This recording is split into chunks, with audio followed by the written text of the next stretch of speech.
In today's video, I'm going to teach you how to import an email list to Substack for newsletter workflows. Let's get started by opening Substack in your browser. Once the page loads, confirm that you are on the Substack home feed, which is the main landing area after signing in. Now look at the left navigation bar and click the dashboard icon. This will open your publication dashboard, where you can manage everything related to your newsletter. From here, find the left sidebar and click on Subscribers. On the Subscribers page, click the Add Subscribers button. Then scroll down until you reach the section labeled Add Subscribers by Upload. In that section, click Choose File. A file picker window will open on your computer. Browse to the location of your Excel file, select it, and then click Open in the file picker. Give Substack a moment to read the file. After a few seconds, the Import Details window will appear on your screen. Next, click into the field that asks, "Where did this list come from?"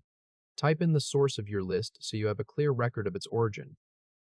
Take your time entering the source name accurately, because this label helps you keep track of where each batch of subscribers came from in your records. Now move to the Email and Consent options. Leave the box that says Send Welcome Email to New Subscribers unchecked, since you do not want to send an automatic message. Then check the box that says, "These people have opted in to receiving emails." If Substack prompts you to choose a subscription type for these subscribers, select Free. Before finishing, take a moment to review your import choices. Confirm the file name you uploaded is correct. Confirm the list source you entered is showing properly. Confirm the opt-in checkbox is selected, and confirm the welcome email checkbox is not selected. Once everything looks right, click the Import button at the bottom of the import window.